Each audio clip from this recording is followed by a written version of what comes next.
চিন্তা চৰ্চাৰ মাজত বামপন্থী কিবা তেনেকুৱা প্ৰভাৱ আছে নেকি? আচলতে মই জ্যোতিপ্ৰসাদ বিষ্ণুৰাভাক শ্ৰদ্ধা কৰোঁ। নামটো ব্লু ফিল্ম কিয়? আমি কৈছোঁ ব্লু ফিল্ম বুলি, তুমি ব্লু ফিল্ম বুলি কিয় শুনা? তেতিয়া তোমাৰ প্ৰব্লেম আছে যে এই দৃশ্যকেইটা কাটি দিব লাগে। কাটি দিলে আমি US চাৰ্টিফিকেট পাম, কিন্তু আমি এইটো নামানিলোঁ। সাউথৰ মানুহে 3 বছৰ পিছত ক'বলৈ বাধ্য হ'ব যে অসমৰ চিনেমা ব্লু ফিল্ম কাম পৃথিৱীত মাত্ৰ এতিয়া এটাই বস্তু আছে, সেক্স। আমি এখন বিয়া বনাম, মানে নেকেড চিনেমা, মুখ চুখ ঢাকা থাকিব।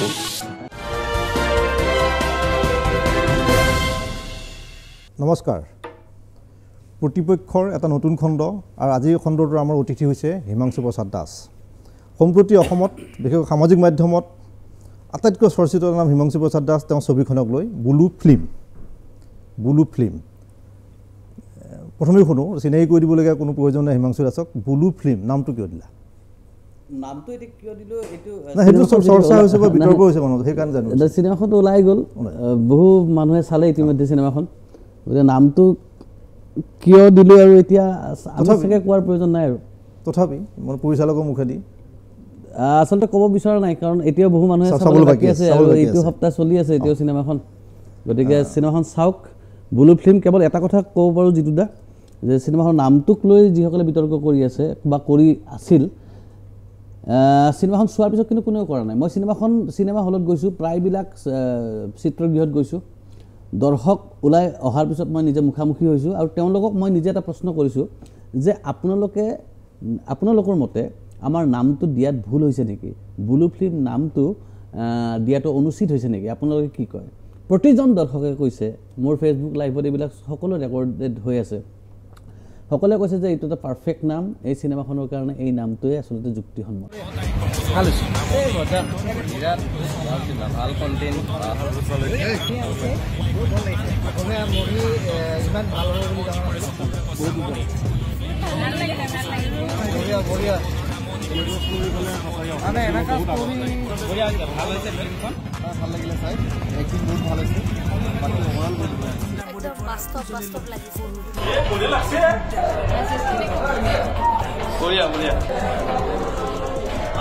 নামটো খুব পাৰফেক্ট, ব্লু ফিল্ম। আৰু এতিয়াৰ পৰাই আজিৰ পৰাই অসমীয়া চিনেমাৰ নতুন জয়যাত্ৰা আৰম্ভ হৈ আছে। কাহিনীৰ সৈতে সংগতি আছে। হয়, কেনে চলিছে? খুবেই ভাল চলিছে, কেনেকুৱা? সাংঘাতিক। প্ৰথম দিনৰ পৰাই, শুক্ৰবাৰৰ পৰাই আজিলৈকে, এতিয়ালৈকে আজি দ্বিতীয় সপ্তাহ আৰু এতিয়ালৈকে হাউচফুল গৈ আছে বিভিন্ন প্ৰেক্ষাগৃহত। আমাৰ কেৱল সমস্যা এইটোৱে যে আমাক ভাল সময় আমি বহু ঠাইত পোৱা নাই।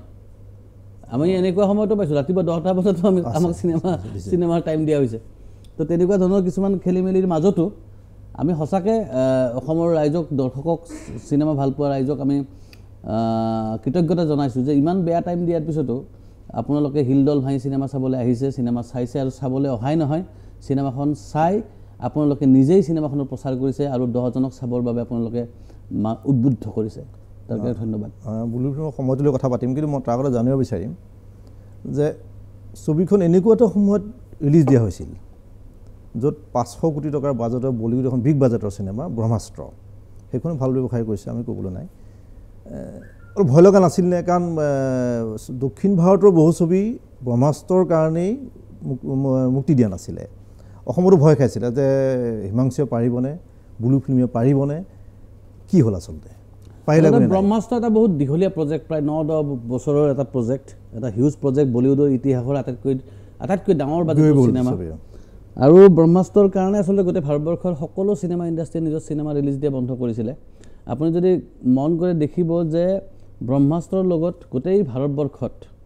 মাত্ৰ 3খন চিনেমা ৰিলিজ হৈছে, এখন তেলেগু, এখন মালায়ালম আৰু এখন আমাৰ ব্লু ফিল্ম, অসমীয়া চিনেমা। অৰ্থাৎ সকলোৱে মানে আচলতে ব্ৰহ্মাস্ত্ৰক ৱাক অভাৰ মানে দি দিছিলে। এতিয়া আমি কিয় সেই দিনটো ল'লোঁ? সঁচা কথাটো হ'ল আপুনি মুখামুখি হ'বই লাগিব। আমাৰ পৰিৱেশটো এনেকুৱা, এতিয়া চিনেমাৰ পৰিস্থিতিৰ চিটুৱেশ্যনবিলাক এনেকুৱা যে আপুনি পানীত আপোনাৰ ঘৰিয়াল আছে, মাটিত আপোনাৰ বাঘ আছে, আপুনি মুখামুখি হ'বই লাগিব। কাৰণ সপ্তাহে এই আজি যদি হলিউডৰ ডাঙৰ চিনেমা আছে,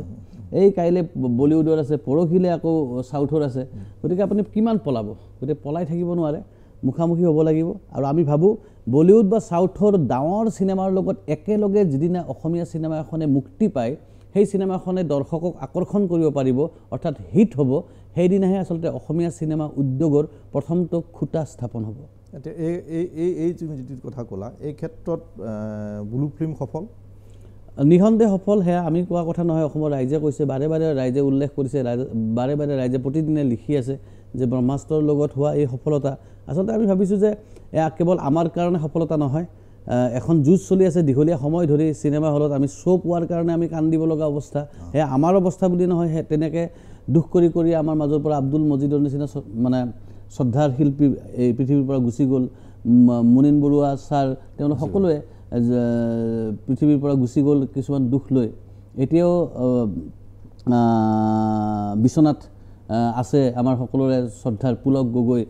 তেওঁলোকে সকলোৰে মনত এই বেদনাবিলাক অতীতৰ পৰা চলি আহিছে, হলত গৈ প্ৰতিবাদ কৰিছিল, হলত গৈ প্ৰতিবাদ কৰিব লগা হৈছিলে। গতিকে এনেকুৱা এটা পৰিস্থিতিৰ মাজত আমি বলিউডৰ ইতিহাসৰ আটাইতকৈ ধনী চিনেমাখনৰ লগত আমি একে সময়ত চিনেমাখন ৰিলিজ দি দৰ্শকক আকৰ্ষণ কৰিব পাৰিছোঁ। গতিকে আমি ভাবোঁ যে এয়া সঁচাকৈ গোটেই চিনেমা উদ্যোগটোৰ কাৰণে এটা যোগাত্মক খবৰ, আৰু সঁচাকৈ ধন্যবাদ। মই বাৰে বাৰে এইটো কৈ মই শেষ নহ'ব যে অসমবাসী ৰাইজ যিয়ে ইমান চমকৰ পিছতো, ইমান দীঘলীয়া প্ৰচাৰৰ পিছতো আমাৰ চিনেমাখন চাবৰ বাবে প্ৰথম দিনাই আহি আপোনালোকে টিকেট কাউণ্টাৰত থিয় দিলে, আমি ভাবোঁ যে এইখিনি আমাৰ চিৰজীৱন মনত থকা এটা স্মৃতি হ'ব, আৰু অসমীয়া ছবি জগতৰ কাৰণে সদায়ৰ কাৰণে এটা সুখৰ মুহূৰ্ত হৈ থাকিব। মই এজন চিনেমাক লৈ ব্যৱসায় কৰা মানুহৰ লগত মই কথা বনাই হিমাংশু দাসলৈ পাতিছোঁ, গতিকে মই কথা এখন সুধিব পাৰিম যে প্ৰথম সপ্তাহত ব্যৱসায় কেনেকুৱা, মানে কেনেকুৱা ধৰণৰ, কিমান মান টকা, বিভিন্ন কথা ওলাই যে মই ট্ৰেন্সপাৰেণ্ট গোটেই কথা মই জানো যে কেনেকুৱা ধৰণৰ ব্যৱসায় কৰিছে। গোটেইখিনি কথা আচলতে আমি কাইলৈ দিব পাৰিম, প্ৰথম সপ্তাহটোৰ ৰিজাল্ট। কিছুমান হলৰ আপোনাৰ টেকনিকেল খুবেই ভাল, বেয়াটো প্ৰশ্ন, প্ৰযোজকৰ লোকচান নহয়, একেবাৰে নহয়, লোকচান নহয়। বৰং আপোনাক ক'ব পাৰোঁ যে আমাৰ চিনেমাখনক যিমান টাইম দিয়া হৈছে, শ্ব' মানে কিমান সংখ্যা দিয়া হৈছে, আৰু শ্ব'ৰ যিবিলাক টাইম দিয়া হৈছে, এইবিলাক যদি আপুনি চাই পৰ্যবেক্ষণ কৰে, তেতিয়াহ'লে আমি ক'ব পাৰোঁ যে এইখন চিনেমাই, আপুনি যদি ষ্ট্ৰাইক ৰেট চাই, আপুনি যদি গড় হিচাপে পৰ্যালোচনা কৰে, তেতিয়াহ'লে আমাৰ চিনেমাখনে হয়তো ইয়াৰ আগৰ বা ৰত্নাকৰৰ নিচিনা চিনেমা এভাৰেজ হিচাপত চাব গ'লে আমাৰ চিনেমাখনে বেছি ভাল ব্যৱসায় কৰিছে। কাৰণ ধৰা হ'ল যে ৰত্নাকৰ চিনেমাখনক 100টা শ্ব' দিয়া হৈছে, আমি পাইছোঁ 20টা। গতিকে 100টাৰ পৰা হোৱা ইনকাম আৰু 20টাৰ পৰা হোৱা ইনকামৰ মাজত ডেফিনেটলি পাৰ্থক্য থাকিব, কিন্তু আপুনি গড়টো যদি উলিয়াই তেতিয়াহ'লে আপুনি দেখিব যে আমাৰ চিনেমাখন পিছ পৰি থকা নাই। ব্ৰহ্মাস্ত্ৰৰ ব্যৱসায় বেয়া নহয়, মই জনাত ব্ৰহ্মাস্ত্ৰৰ চলিছে, ব্লু ফিল্মো চলিছে। এইটো এটা চিনেমা ভাল পাওঁ, মই ভাষাক লৈ যোৱা নাই, চিনেমাক ভাল পাওঁ, সকলো মানুহক ভাল খবৰ। অসমীয়া ভাষাত কৰা এখন চিনেমা, হিন্দী ভাষাত কৰা চিনেমা, দুয়োখন সমানে চলিছে অসমৰ দৰ্শকৰ বাবেই, মানে দুয়োখন ছবিকে আদৰি লৈছে। ব্লু ফিল্মৰ দৰ্শক খুব যুৱ প্ৰজন্ম নেকি বাৰু? সকলোৱে চাইছে তথাপি মানে বেছিভাগ যুৱ প্ৰজন্ম বুলি আপুনি অলপ তাত যদি আমি সংখ্যাটো উলিয়াম পাৰ্চেণ্টেজ হিচাপত, ডেফিনেটলি সেই সংখ্যাটো আমাৰ বেছি। কাৰণ তাৰমানে কিন্তু একেবাৰে যে সকলো কেৱল ডেকা ল'ৰা ছোৱালী তেনেকুৱাও নহয়। তো আমি যদি গোটেই অডিয়েঞ্চখিনি আমি এটা হেৰি কৰোঁ, পৰ্যালোচনা কৰোঁ, তেতিয়াহ'লে 25ৰ পৰা 45ৰ ভিতৰৰ অডিয়েঞ্চ আটাইতকৈ বেছি আছে। বেছি, সেইটো এটা মানে ভাল লক্ষণ ভৱিষ্যতে অসমীয়া চিনেমাৰ কাৰণে। আৰু হিমাংশু দাসৰ নিজৰ এনেও কিন্তু সেইটো বয়সৰ অডিয়েঞ্চখিনি আটাইতকৈ বেছি হয়, মানে এখন চিনেমা বুলি নহয়, কেৱল বাকী পৰিয়ালৰ সকলোৱে একেলগে চাব পৰা চিনেমা হ'লে আৰু অলপ বেছি মানুহ হয়। আৰু আপুনি জানি ভাল পাব যে প্ৰথমখন এখন A চাৰ্টিফিকেট পোৱা চিনেমা, যিখন চিনেমা আচলতে বক্স অফিচত হিট হৈছে। ইয়াৰ আগতে বক্স অফিচত কেতিয়াও তেনেকুৱা চিনেমা A চাৰ্টিফিকেট পোৱা চিনেমা হিট হয়। মানে এডাল্টৰ মানে প্ৰাপ্তবয়স্ক বুলি ক'লে মানুহৰ মাজত এটা হেৰি থাকে যে তাত এনেকুৱা থাকিব তেনেকুৱা থাকিব, চাব নোৱাৰি, সকলো এনেকুৱা থাকে। এই পৰম্পৰাটো ভংগ হৈছে ইয়াত, এই পৰম্পৰাটো ভংগ হৈছে। আৰু ভংগ হোৱাটো আমি ভাবোঁ যে যুক্তিসন্মত খুব প্ৰয়োজনীয়। মই এখন চিনেমাত আপুনি এগৰাকী নাৰীক আপুনি দুই ধৰণে উপস্থাপন কৰিব পাৰে। ছাপ'জ দৃশ্যটোত এগৰাকী নাৰী নগ্ন হৈছে, তেওঁ কাপোৰ খুলিছে, কিন্তু সেই কামটোকে আপুনি দুই ধৰণে আপুনি চাব পাৰে যে কি উদ্দেশ্যত আপুনি ব্যৱহাৰ কৰিছে। আমাৰ চিনেমাখনত যি দুটা চিনক লৈ মানে আমি এই চাৰ্টিফিকেটখন পালোঁ, এই চাৰ্টিফিকেট আমাক দিয়া হ'ল, আমাক সেই চিন দুটা কাটিবৰ কাৰণে কৈছিলে, কাটিবৰ কাৰণে কোৱা নাছিলে, তেওঁলোকৰ ফালৰ পৰা খুব ভদ্ৰভাৱে এটা প্ৰস্তাৱ দিয়া হৈছিলে চেঞ্চৰ বৰ্ডত যে হেৰি একদম ঘৰুৱাভাৱে যে হিমাংশু এই দুটামান অকণমান চিন ইফাল সিফাল কৰিলে তোমালোক চিনেমাখন একদম চবে পৰিয়ালৰ সকলে চাব পৰাকৈ আমি দিব পাৰোঁ বুলি কৈছিলে কিন্তু আমি সেই চিনকেইটা কাটিব নোৱাৰোঁ কিয় কাটিব নোৱাৰোঁ সেই চিনকেইটা আমি চমক সৃষ্টিৰ বাবে বা দৰ্শকক আকৰ্ষণ কৰিবৰ কাৰণে সেই চিনকেইটা আমি ৰখা নাছিলোঁ আমি চিনেমা স্ক্ৰিপ্ট লিখি থাকিবৰ সময়ত আমাৰ ব্ৰেইনত সেইবিলাক একোৱেই নাই আমি কেৱল এটা কথাই ভাবিছিলোঁ যে আমি কি ক'ব বিচাৰিছোঁ আমি ক'ব খোজা কথাখিনিৰ কাৰণে সেই দৃশ্যকেইটাৰ প্ৰয়োজন আছিলে আৰু সেই দৃশ্যকেইটা যদি বাদ দিওঁ তেতিয়াহ'লে আমি ক'ব খোজা কথাটো সম্পূৰ্ণ নহয় বানালি তাৰ ব্লু ফিল্ম বনাব লাগিব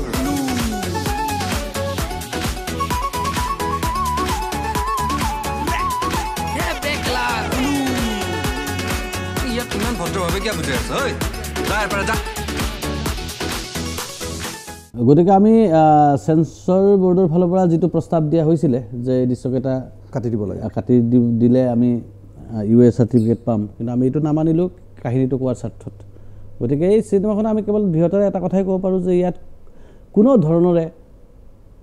চমক সৃষ্টিৰ বাবে হওক বা অন্য কিবা কাৰণতে হওক আমি এই দৃশ্যবোৰ ৰখা নাই মই নিজে ব্যক্তিগতভাৱে বিশ্বাস কৰোঁ দুটা বিশেষ দৃশ্য তাৰমানে দুটা বিশেষ দৃশ্য আৰু সেই দুটা দৃশ্য কাহিনীৰ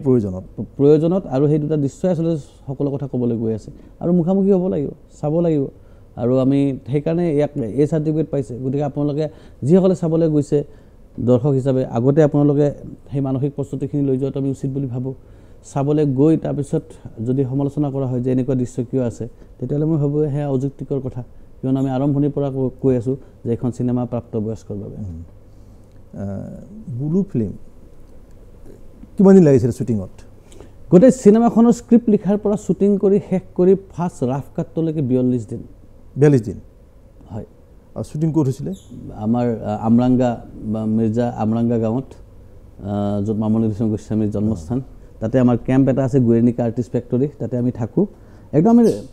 42 দিন আচলতে বহুত কম সময় বহুত কম নহয় আচলতে কমতকৈ কম সময় কিন্তু এটা বেলেগ অদ্ভুত পৰিৱেশ হৈ গৈছিলে আমাৰ কাহিনীটো ক'বৰ কাৰণে ইমানেই হেঁপাহ জাগিছিলে যে আমি ৰৈ থকা নাছিলোঁ আমি দিন ৰাত কাম কৰিছিলোঁ এই যে লিখিব আৰম্ভ আমি তিনিজনে লিখিছিলোঁ মহৰ্ষি তুহিন কাশ্যপ চাংকু নিৰঞ্জন নাথ আমি তিনিজনে এই স্ক্ৰিপ্টটো লিখি শেষ কৰি উঠিয়েই লগে লগে আমি লোকেশ্যন বিচাৰিছিলোঁ লগে লগে কাষ্টিং কৰিছিলোঁ লগে লগে কষ্টিউম বা আচবাববিলাক যোগাৰ কৰিছিলোঁ আৰু লগে লগে শ্বুটিং আৰম্ভ কৰিছিলোঁ 18 দিন লাগিছিলে শ্বুটিং কৰোঁতে আৰু শ্বুটিঙৰ প্ৰতিদিনৰ শ্বুটিং প্ৰতিদিনে এডিটিং কৰি গৈছিলে আমাৰ হাৰ্দিক কাশ্যপে আৰু তেনেকৈ গৈ আমাৰ চিনেমাখন 42 নম্বৰ দিনটোৰ দিনা আমি চিনেমাখন চাইছোঁ চিনেমা মানে সম্পূৰ্ণ হৈছে আৰু সম্পূৰ্ণ চিনেমাখন আমি চাইছোঁ বিগিনিং টু এণ্ডিং মানে ৰাফ কাট এইটো এটা অভিলেখ 42 দিনত কাহিনী লিখাৰ পৰা শ্বুটিং শেষ হোৱালৈকে ব্লু ফিল্ম গোটেই কাহিনীৰ ধাৰণাটো কেনেকৈ আহিল লকডাউন নহ'লে নাহিলহেঁতেন চাগে যিটোটা একদম লকডাউনৰ চিটুৱেশ্যনটো এইটো কাহিনী মনলৈকে লৈ আহিছে মানে কেনেকুৱা পৰিস্থিতি বা কেনেকুৱা মই যে আপোনাক মুখামুখি হৈছিলা তুমি যাৰ কাৰণে কিয় কাহিনীটা আহিল এই গুৱেৰ্ণিকা আৰ্টিষ্ট ফেক্টৰী য'ত আমাৰ অভিনেতা অভিনেত্ৰী আমি একেলগে থাকোঁ 2012 চনৰ পৰা এই কেম্পটো চলি আছে আমি খেতি কৰোঁ আমি মুৰ্গী পোহোঁ তাৰ লগত আমি 10-12জন ল'ৰা আমি একেলগে থাকোঁ এইটো 12 চনৰ পৰা তো তাতে সেই কেম্পটো যেতিয়া লকডাউন আহি গ'ল ছেকেণ্ড ফেজ তেতিয়া আমি কিবা এটা কাম কৰাৰ কাৰণে প্ৰিপাৰেশ্যন কৰি আছিলোঁ আকৌ দিয়া লকডাউনটোৱে আমাক সঁচাকৈ বহুত হতাশ কৰিছিলে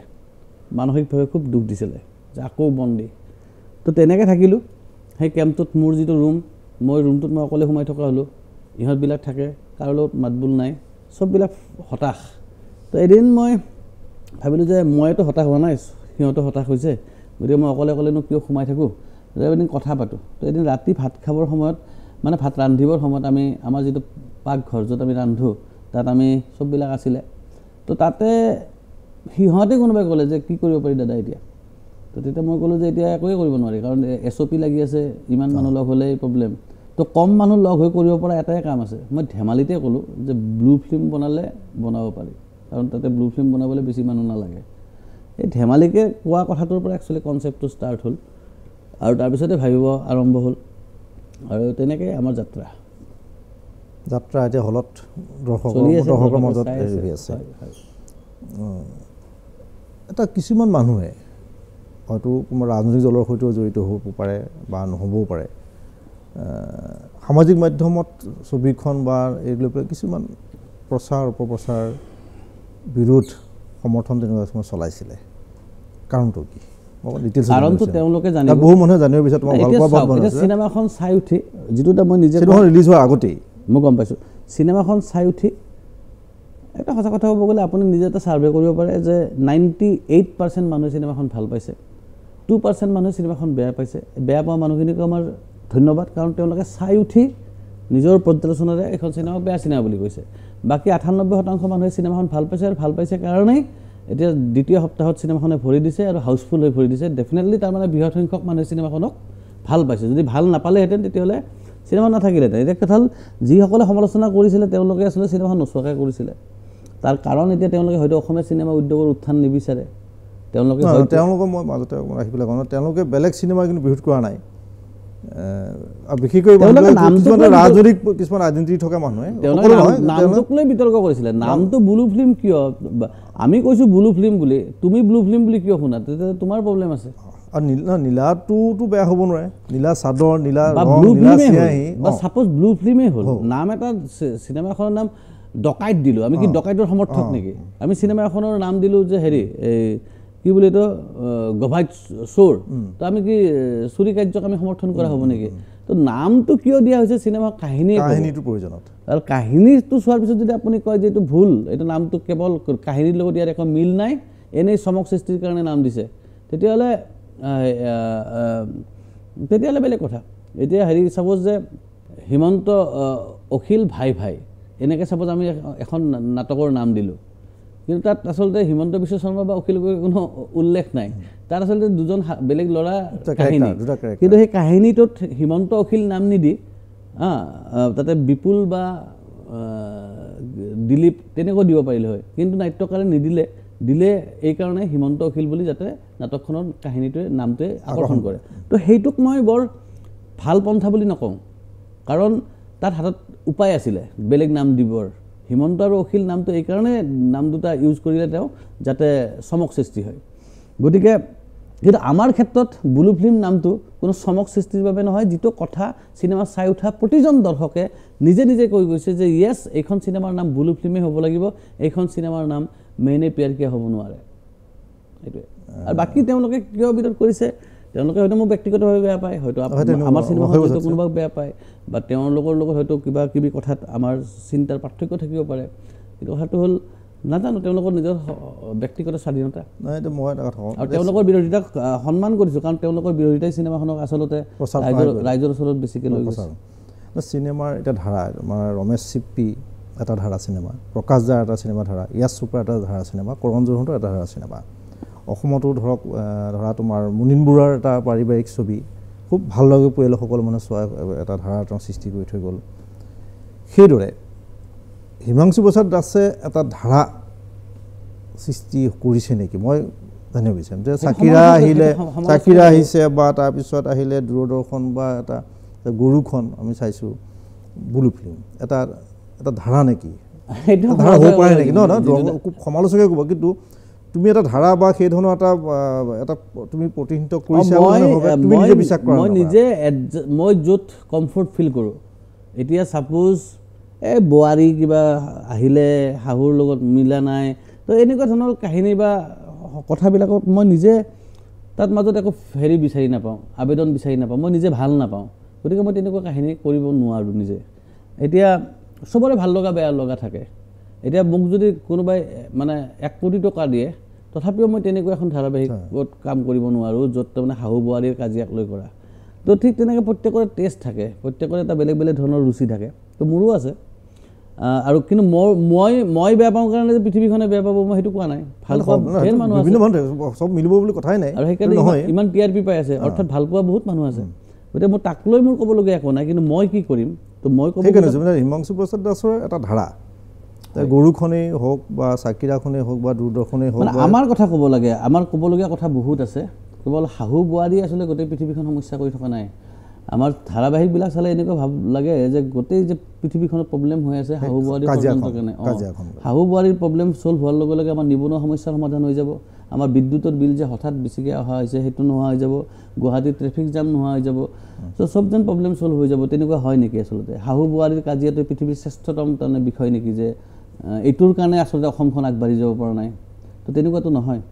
আৰু আমি এইটো বিশ্বাস নকৰোঁ তাতকৈ পাতিব লগা কথা বহুত গুৰুত্বপূৰ্ণ কথা আমাৰ সমাজত আছে বহুত কথা আছে আমি সেইবিলাক পাতিব লাগে আমি পাতিম এই কথা খন্তেক বিৰতি লৈ লৈছোঁ নমস্কাৰ প্ৰতিপক্ষৰ মাজলৈ পুনৰ উভতি আহিছোঁ হিমাংশু প্ৰসাদ দাসক মই সুধিব বিচাৰিম IPTৰ লগত জড়িত নেকি মই নাই মই জড়িতটো নহয় কিন্তু মোৰ বহুত চিন্তা চৰ্চাৰ মাজত বাওঁপন্থী কিবা তেনেকুৱা প্ৰভাৱ আছে নেকি আচলতে মই জ্যোতিপ্ৰসাদ বিষ্ণুৰাভাক শ্ৰদ্ধা কৰোঁ মই সৰুতে জ্যোতিপ্ৰসাদ আগৰৱালা বা বিষ্ণুপ্ৰসাদ ৰাভা ৰাজনৈতিক আদৰ্শ হিচাপে বুলি ক'লে মানে হিমাংশু প্ৰসাদে কোনটো ৰাজনৈতিক আদৰ্শক ৰাজনৈতিক আদৰ্শ এটা আচলতে খামুচি ধৰিবৰ কাৰণে যি ইয়াত আদৰ্শগত ৰাজনীতিৰ যি বৰ্তমান প্ৰেক্টিছ চলি আছে গতিকে তাত মই ক'ৰবাত যোগদান কৰিব লগা তেনেকুৱা ধৰণৰ মই মানে কমফৰ্ট তেনেকুৱা কোৱা নাই কিন্তু মই দ্বিতীয়তে যোগদান কৰাটো এটা বেলেগ এটা কথা কিন্তু ৰাজনৈতিক এটা কেনেকুৱা আদৰ্শত মই দেখোন ক'লোৱে যে জ্যোতিপ্ৰসাদ আগৰৱালাৰ যি সপোন কিন্তু জ্যোতিপ্ৰসাদ আগৰৱালা বিষ্ণুৰাভাৰ ধাৰাটো অলপ মিল নাই কিন্তু অলপ জ্যোতিপ্ৰসাদৰ গীত কবিতা সাহিত্য আৰু বিষ্ণুৰাভাৰ গীত কবিতা সাহিত্য অলপ নাই মূল কথাটো একেই মূল কথাটো মানে ধনিক পুঁজিপতি শ্ৰেণীৰ বিৰুদ্ধে কোৱাৰ যিটো মানে উপস্থাপনশৈলীটো জ্যোতিপ্ৰসাদৰ আৰু বিষ্ণুৰাভাৰ ডেফিনেটলি সকলোৰে কোৱাৰ ষ্টাইল বেলেগ হ'ব আমাৰো কোৱাৰ ষ্টাইল বেলেগ হ'ব দুইজনৰ মাজত নহয় দুইজন ব্যক্তিয়ে দুইজন শিল্পীয়ে আচলতে জ্যোতিপ্ৰসাদ আগৰৱালাই কৈছিলে যে জনগণৰ পৰা লৈ জনগণক দিয়া ঠিক আছে বা তেওঁ এইটো কথাও কৈছিলে যে আজিকালি শিল্পী বোলা কথাষাৰ বহুত সহজ হৈ গৈছে কিন্তু প্ৰকৃত শিল্পী হ'বৰ বাবে তেওঁ মানে সাগৰৰ তলত গৈ তাৰ পৰা মুকুতা বুটলি আনি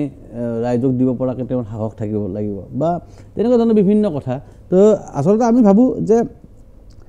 প্ৰতিজন শিল্পী বুলি নহয় পৃথিৱীৰ প্ৰত্যেক মানুহ আমি এখন দেশৰ প্ৰথমতে নাগৰিক আপুনি সাংবাদিক কোনোবা ডক্টৰ কোনোবাই গাড়ীৰ মেকানিক কোনোবা বিজ্ঞানী এই প্ৰতিজন মানুহ প্ৰথমতে শিল্পী নে ডক্টৰ নে ইঞ্জিনিয়াৰ সেইটো পৰিচয়ৰ আগতে তেওঁ এখন দেশৰ নাগৰিক আৰু এখন দেশৰ নাগৰিকৰ সেই দেশখনৰ প্ৰতি দায়িত্ব থাকে মই হিমাংশু প্ৰসাদ দাস মই ভাৰতবৰ্ষ নামৰ দেশখনৰ নাগৰিক মই এই দেশখনৰ প্ৰতি দায়বদ্ধ এই দেশখনৰ ভাল হোৱাটো এই দেশৰ কাৰণে মই যদি এক বিন্দু কিবা এটা দি যাব পাৰোঁ তেতিয়াহ'লে সেইটো মোৰ জীৱনৰ এটা সপোন হেঁপাহ সেইটো মই কৰিব বিচাৰোঁ কৰিব পাৰোঁ নোৱাৰোঁ মই নাজানো কিন্তু মোৰ অন্তৰৰ পৰা বিচাৰোঁ যে যাতে মই নিজে ক'ব পাৰোঁ যে এইখিনি কামত মোৰ অৰিহণা আছে মোৰ দেশখনৰ প্ৰতি মই দেশখনক ভাল পাওঁ আৰু মই নাটক কৰিছোঁ নে গান গাইছোঁ চিনেমা কৰিছোঁ এইবিলাক পিছৰ কথা প্ৰথমতে মই ভাৰতবৰ্ষৰ নাগৰিক সংবিধান মানি চলা এজন নাগৰিক ভাৰতবৰ্ষ ডেফিনেটলি আমিতো সদায় কলকাতল দি পেলাই আমি চলি থকা মানুহ মই এটা নহয় বহুতে হয় কি মানুহে মাজে মাজে কিছু মানুহে কথা কয় যে কোনো পক্ষ বেয়া নোপোৱাকৈ মই আকৌ কথাটো জানিব বিচাৰোঁ কাৰণ বহুতে মোক মানে মেছেজো আছে বা সুধিছে বিভিন্ন সময়ত যে ভাল বুলি জানে যে হিমাংশু প্ৰসাদ দাসে কোনটো ৰাজনীতি ধাৰাক প্ৰতিনিধিত্ব কৰে সোঁপন্থা বাওঁপন্থা এইটো বহুতে জানিব বিচাৰে সমাজবাদ বা প্ৰতিটো ৰাজনৈতিক দলৰ আপুনি সংবিধান উলিয়াই আনক প্ৰতিটো ৰাজনৈতিক দলৰ আপুনি ইস্তাহাৰ উলিয়াই আনক চবে সকলোৱে সমাজবাদৰ সপক্ষে কৈছে সোঁপন্থী বামপন্থী বুলি যে আমি সমাজবাদৰ কথা নোকোৱাকৈ সমাজবাদৰ কথা কোনে নকয় সকলোৱে কয় কোনোবাই ক'ব নেকি যে কেইজন মানুহে খাব পাৰিব আৰু কেইজন মানুহে খাব নোৱাৰিব কেইজনমান মানুহক আমি বেছি ধনী কৰিম কেইজনমান মানুহক আমি অলপ তলত দুখীয়া কৰি ৰাখিম আমি আমাৰ দলৰ আদৰ্শ হ'ল আমি 12% মানুহৰ তাতে ইমান দেশৰ সম্পত্তি ৰাখিম আৰু বাকী 72% বাকী 88% মানুহৰ তাতে আমি ইমানখিনি ধন সম্পত্তি ৰাখিম এনেকৈ কোনোবাই সংবিধানৰ ইস্তাহাৰৰ ঘোষণা কৰিছে নেকি অৰ্থাৎ প্ৰতিটো ৰাজনৈতিক দলে সেয়া হিটলাৰেই হওক বা সেয়া লেনিনেই হওক সকলোৱে সমাজবাদৰ কথাই কৈছে সকলোৰে ইস্তাহাৰত তাৰে উল্লেখ আছে বুজি পাইছোঁ গতিকে ইয়াতে গতিকে ময়ো সমাজবাদ বিচাৰোঁ ডেফিনেটলি এই স্পষ্টভাৱে কোৱাটো ভাল লাগে মানুহ অলপ একদম নৰেন্দ্ৰ মোদী ডাঙৰীয়া তেখেতেও সমাজবাদ বিচাৰে হিমন্ত বিশ্ব শৰ্মা তেখেতেও সমাজবাদ বিচাৰে আমাৰ সীতাৰাম য়েচুৰী তেখেত সমাজবাদ বিচাৰে মানে ৰাহুল গান্ধীয়ে সমাজবাদ বিচাৰে সকলোৱে সমাজবাদ বিচাৰে সমাজবাদৰ বিৰুদ্ধে কোনোৱে নহয় আচ্ছা এতিয়া মই ভৱিষ্যত পৰিকল্পনা কি ভৱিষ্যত পৰিকল্পনা বিশেষ একো নাই মই যিটোকে মোক কৰিব পৰা কামেই তাৰ বাহিৰে বেলেগ কাম যিটোকে নাজানো গতিকে মই যি চেষ্টা কৰিম গান নাটক চিনেমাৰ মাজেৰে মই কাম কৰিব খোজোঁ মানুহক কথা ক'ব খোজোঁ আৰু আমাৰ ভাষা সংস্কৃতিক সমৃদ্ধ কৰিব বিচাৰোঁ মানে যিমানখিনি পাৰোঁ মোৰ সামৰ্থ্য অনুযায়ী অসমীয়া চিনেমাৰ ভৱিষ্যত বহুত ভাল সাংঘাতিক অসমৰ নতুন প্ৰজন্মৰ পৰিচালকসকল অভিনেতা অভিনেত্ৰীসকল বা গোটেই মানে লিখক ইমান বেছি শ্বাৰ্প টেলেণ্টেড সাংঘাতিক মই যিটোটা আজি ইয়াত আপোনালোকৰ ষ্টুডিঅ'ত থাকি কৈ গ'লোঁ অসমৰ এই নতুন ল'ৰা ছোৱালীখিনিক যদি অসমৰ মানুহে অকণমান মৰম দিয়ে অকণমান ছাপৰ্ট দিয়ে তেতিয়াহ'লে চাই থাকক 2-3 বছৰৰ ভিতৰত অসমীয়া চিনেমাই গোটেই ভাৰতবৰ্ষৰ চিনেমাক নেতৃত্ব দিব আপুনি চাই থাকক আজি যেনেকৈ আমি কওঁ যে চাউথৰ চিনেমা বুলি ঠিক তেনেকৈ চাউথৰ মানুহে 3 বছৰ পিছত ক'বলৈ বাধ্য হ'ব যে অসমৰ চিনেমা ইমানখিনি টেলেণ্টেড ল'ৰা ছোৱালী উঠি আহিছে কেৱল অকণমান মৰম লাগে অসমবাসী ৰাইজৰ এই চাইকেল এখন চলাব লওঁতে যে পিছফালৰ পৰা যে অকণমান ধৰি দিয়ে যে দুটা পেডেল মাৰি দিয়াৰ পিছত যেতিয়া বেলেঞ্চ আহি যায় নিজে নিজে গৈ থাকে ঠিক তেনেকৈ অসমীয়া চিনেমাই নতুন ইতিহাস ৰচনা কৰিবলৈ গৈ আছে নতুন প্ৰজন্মৰ পৰিচালকসকলৰ নেতৃত্বত অসমৰ ৰাইজৰ দায়িত্ব তেওঁলোকক ছাপোৰ্ট কৰা মৰম দিয়া মই ৰাইজলৈ আহ্বান জনাম হিমাংশু প্ৰসাদ দাসে যিটো ৰাইজৰ প্ৰতি আবেদন জনাইছে সেই ধৰণৰ যাতে সমৰ্থন কৰে কিন্তু মই জানিব বিচাৰিম 5জন তেনেকুৱা নতুন প্ৰজন্মৰ যিটো কৈছে যে ওলাইছে 5জন তেনেকুৱা পৰিচালক বা অভিনেতা বুলি নাম ক'ব পাৰিবেনে বহুত আছে চবেই নিবিচাৰোঁ যে একদম যে নামটো সুধিলে কৈ দিয়াটোৱে বৰ দিগদাৰ হৈ যায় তাৰমানে বিভিন্ন নামটো সুধিলে পটককৈ নাম কিছু মানে ৰৈ যায় কোনোবা কিবা তেনেকুৱা ধৰণৰ নাম মানে তেনেকুৱা প্ৰতিভা ইয়াত আছে মই ইয়াৰ মাজতে কৈ থওঁ যে হিমাংশু দাসৰ নতুন চিনেমা এখনৰ কাহিনী এটা মোৰ দায়িত্ব আছে সেইটো মই মোৰ নভেল এখনৰ কাম শেষ হ'ব শেষ হোৱাৰ পথত ছেপ্টেম্বৰত মই নতুন কাহিনীটো তেওঁক লিখি পেলাই দিম বুলি মই কথা দিছোঁ আজি ইয়াতে ধন্যবাদ আমাৰ প্ৰতিপক্ষৰ এই অনুষ্ঠান আজি ইয়াতে সামৰিছোঁ আৰু আশা কৰিম দ্বিতীয় সপ্তাহত যাতে বুলু ফিল্মে ৰাইজৰ মাজলৈ অধিকভাৱে ৰাইজৰ সঁহাৰি পায় আৰু হিমাংশু প্ৰসাদ দাসৰ এটা সপোন আছিলে নতুন নতুন চিনেমা কৰাৰ সেই সপোনত যাতে অসমীয়া মানুহে সাকাৰ কৰাত আগবাঢ়ি আহে নমস্কাৰ